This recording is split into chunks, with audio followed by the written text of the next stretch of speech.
الصافعة والبراهين القاسية فشيدها وقواها. والصلاة والسلام على محمد بن عبد الله الذي بلغ الأحكام فهي نائرة كالشمس وضحاها والقمر إذا تلاها، وقاس الشدائد في إعلاء كلمة الله تعالى وبلغ من المشقة أقصاها، فنال من الله عز وجاها ووصل من الدرجات أرفعها وأعلاها. وعلى آله وصحبه الذين قاموا بدعوته فبلغوها في بضع سنين إلى أهل الأرض وأقصاها، وعلى من حفظ حديثه وآثاره ووعاها وأرسلها إلى من بعده فأداها، ومن صرف أيامه في ذلك وأفناها وجعل ذلك من أمانيه منتهاها، صلاة دائمة لا تعد ولا تحد ولا تتناهى. أما بعد، فإن خير الحديث كتاب الله، وخير الهدي هدي محمد صلى الله عليه وسلم، وخير الأمور عوازمها، وشر الأمور محدثاتها، وكل محدثة بدعة، وكل بدعة ضلالة، وكل ضلالة في النار. وبالسند المتصل منا إلى فضيلة الشيخ عبد السلام المظفر النجري حفظه الله وأكرمه في الدارين قال: حدثنا سماحة الشيخ المحدث الجليل فخر الدين المرادابادي رحمه الله تعالى عن فضيلة الشيخ شيخ الهند محمود حسن الدوبندي رحمه الله تعالى عن الشيخين الجليلين الكريمين الشيخ العلامة قاسم العلوم والخيرات محمد قاسم النانوتوي، والشيخ فقيه ناصر رشيد أحمد الجنجوهي رحمهم الله تعالى، وهما يرويانه عن العارف بالله الشيخ عبد الغني بن شاب سعيد المجددي الدهلوي عن الإمام الشيخ أبي سليمان محمد إسحاق الدهلوي عن الشيخ عبد العزيز بن ولي الله الدهلوي عن أبيه مفيد الهند العارف بالله الشيخ ولي الله أحمد بن عبد الرحيم النقشبندي قال: أخبرنا أبو طاهر محمد بن إبراهيم القردي قال: أخبرنا والدي الشيخ إبراهيم بن حسن القردي قال: قرأت على الشيخ أحمد القشاشي قال: أخبرنا الشيخ محمد بن علي بن عبد القدوس الشناوي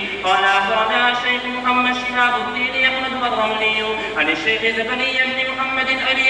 يحيى الأنصاري قال: قرأت على الشيخ الحافظ الحجة بن حول أحمد بن علي بن حجر الأسقلاني عن الشيخ إبراهيم بن أحمد التنوخي عن الشيخ شهاب الدين بن عباس أحمد بن علي الصالحي عن الشيخ حسين بن المبارك عن الشيخ عبد الله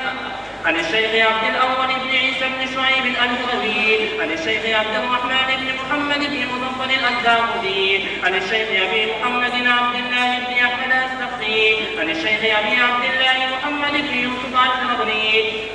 عن الإمام الهمام الحافظ الحجة أمير المؤمنين في الحديث أبي عبد الله محمد بن إسماعيل بن إبراهيم بن المغيرة البخاري بن يمان بن جعفر رحمه الله تعالى. اللهم انفعنا بعلومه وعلومهم آمين يا رب العالمين. أنه قال: باب قراءة الفاجر والمنافق وأصواتهم وتلاوتهم لا يجاوز حناجرهم. وبه قال: حدثنا عقبة بن خالد قال: حدثنا همام قال: حدثنا قتادة قال: حدثنا أنس بن مالك عن أبي موسى رضي الله تعالى عنه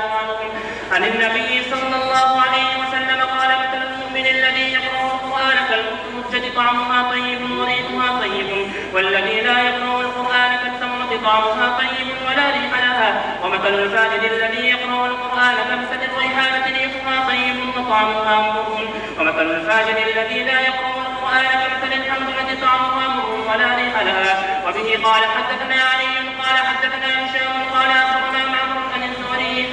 قال: وحدثني أحمد بن صالح قال: حدثنا عنبسة قال: حدثنا يونس عن ابن شهاب قال: أخبرني يحيى بن عروة بن الزبير أنه سمع عروة بن الزبير قالت عائشة رضي الله تعالى عنها وعنهم: سأل أناس النبي صلى الله عليه وسلم عن الكهان فقال: إنهم ليسوا بشيء. فقالوا: يا رسول الله فإنهم يحدثون بالشيء يكون حقا. فقال النبي صلى الله عليه وسلم: تلك الكلمة من الحق يخطفها الجني ويقربها في عود وليه